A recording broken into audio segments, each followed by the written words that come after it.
तो इस मंथन में देवताओं का नेतृत्व कौन करेगा? देवराज इंद्र, हम सभी देवता इन्हीं का अनुसरण करेंगे। असुरों की ओर से स्वर भानु नेतृत्व करेगा। हे समुद्रदेव, आपके गर्भ से अमूल्य रत्न निकालने के लिए अब देवता और असुर सभी साथ मिलकर समुद्र मंथन करेंगे। मंदार पर्वत और महादेव के दिव्य नाग वासुकी के साथ से ये मंथन आज तक का सबसे विशाल मंथन होगा, जैसा न पहले कभी हुआ है ना ही कभी भविष्य में होगा।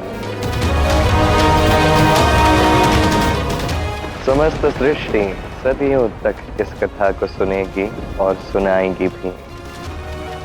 ये मंथन केवल रत्नों की प्राप्ति के लिए नहीं है, ये कर्मों का भी मंथन है। इस सृष्टि में संतुलन बनाए रखने का प्रयास भी है। आराध्य, मेरा आपसे अनुरोध है कि आप मंदराचल पर्वत को इस समुद्र में डालकर इस महाप्रसंग का शुभारंभ करें।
अब समय है इस मंथन में वासुकी के सम्मिलित होने का आराध्य। अवश्य नागराज।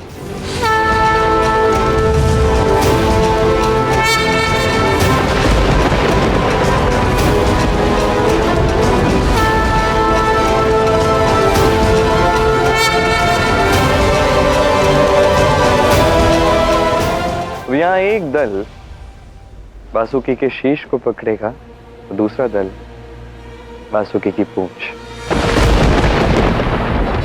तो निर्णय लीजिए कि कौन किस ओर होगा वासुकी के। स्वर भानु, तुम पहले चयन करो। देवगन, यदि नारायण ने चयन करने का प्रथम अवसर असुरों को दिया है तो हमें उनके निर्णय का सम्मान करना होगा।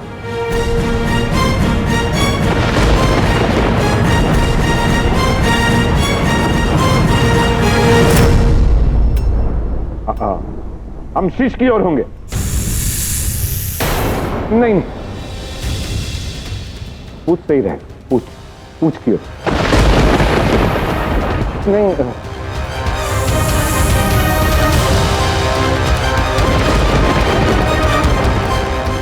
वो तो निर्णय ही नहीं ले पा रहे। यदि अभी ऐसी स्थिति है तो जब मंथन के रत्न चुनने का समय आएगा तब क्या होगा? ठीक है, मुझे इस विडंबना को सुलझाने दो। महादेव, मैंने कहा था ना कि उचित समय आने पर मैं कुछ मांग लूंगा। तो मैं ये निर्णय लेना चाहता हूं कि देवता वासुकी के किस ओर होंगे। परवानु, बस एक बार समुद्र मंथन हो जाए, उसके पश्चात असुरों के साथ छल और अपमान का बदला इन देवताओं से अवश्य लेंगे। महादेव के कंठ में वासुकी रहता है और वासुकी के कारण ही ये मंथन संभव हो पा रहा है। तो ये देवताओं के लिए सौभाग्य की बात होगी, सत्कार की बात होगी कि वो वासुकी की शीश की ओर रहे और सभी असुर पूंछ की ओर। नहीं, हम असुर शीश की ओर होंगे।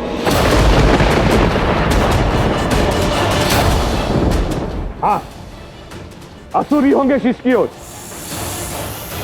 फिर यही तुम चाहते हो तो यहीं से तो अब असुर शीश की ओर होंगे और सभी देवता पूछ की ओर। देवताओं से मैं पूछना चाहता हूं, कहीं उन्हें कोई आपत्ति तो नहीं? नहीं नहीं नारायण, यदि यही आपका निर्णय है तो हम सभी देवता उसे सम्मान पूर्वक स्वीकार करते हैं।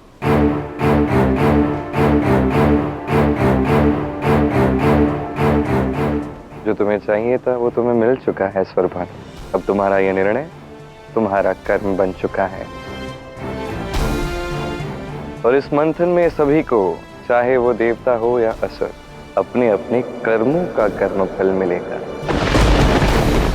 अब सभी असुर और सभी देवता समुद्र मंथन प्रारंभ करने के लिए समुद्र की ओर अग्रसर हो जाएं।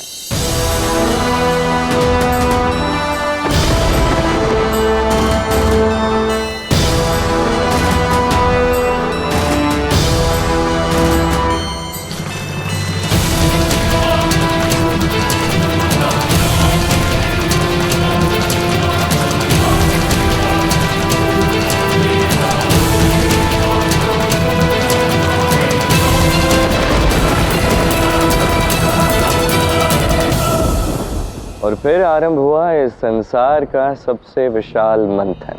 स्वरभानु के हट के कारण असुरों ने पहले ही अपना कर्म चुन लिया था। किस कर्म की बात कर रहा है ये कृष्ण? विष्णु ने हमारे साथ छल करना यही से आरंभ किया था आचार्य। देवताओं को पूछ की ओर रखना, यही उसका पहला छल था।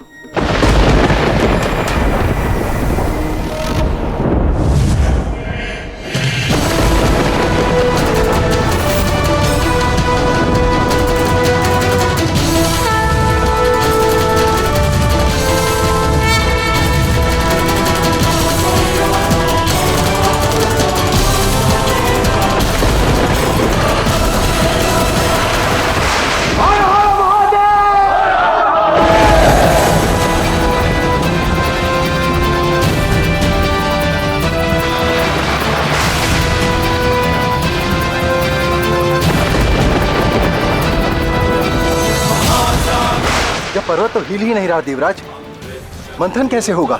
हमें निरंतर ऐसे ही प्रयास करते रहना होगा वायुदेव। और बल लगाइए। महासागर मंथन है, अमृत शक्ति का सृजन है, धर्म नीति अनीति। हम असुरों को और बल लगाना पड़ेगा।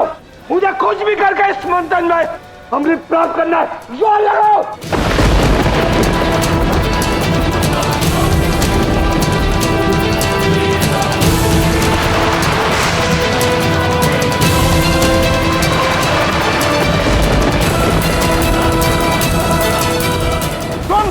जरा भी बल नहीं लगा रहे हो, इसलिए ये पहाड़ नहीं हिल रहा है और मंथन हो नहीं पा रहा है। जोर लगाओ। समस्त बल तुम्हें नहीं, हम देवताओं को लगाना पड़ रहा है। प्रतीत हो रहा है तुम असुरों के साथ गठबंधन कर हम देवताओं ने बहुत बड़ी भूल कर दी। अरे सारा श्रम हम देवताओं से करवा कर तुम क्या इस मंथन से उत्पन्न होने वाले रत्न ले जाना चाहते हो? अरे चुप! तुम हम असुरों का अपमान करो ही मत तो अच्छा है, वरना यही। शांत स्वरभानु, शांत। महादेव, सभी असुर और देवता अपना पूर्ण बल लगा रहे हैं, परंतु फिर भी ये पर्वत नहीं हिल पा रहा है। अब आप ही कुछ मार्ग बताइए समुद्र मंथन के लिए। अब इस समुद्र मंथन को सफल बनाने का केवल एक ही मार्ग शेष है। विशाल मंदार पर्वत का संतुलन बनाए रखने के लिए हमें किसी ठोस समतल वस्तु की आवश्यकता होगी, तभी यह मंथन संभव हो पाएगा। किंतु महादेव, इतना विशाल और शक्तिशाली क्या ही हो सकता है जो इस विशाल पर्वत को वहन कर सके?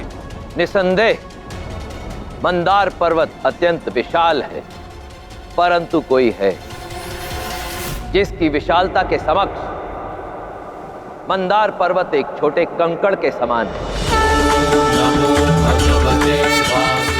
मेरे आराध्य, इस सृष्टि के संचालक नारायण केवल वही इस कार्य को संभव कर पाएंगे।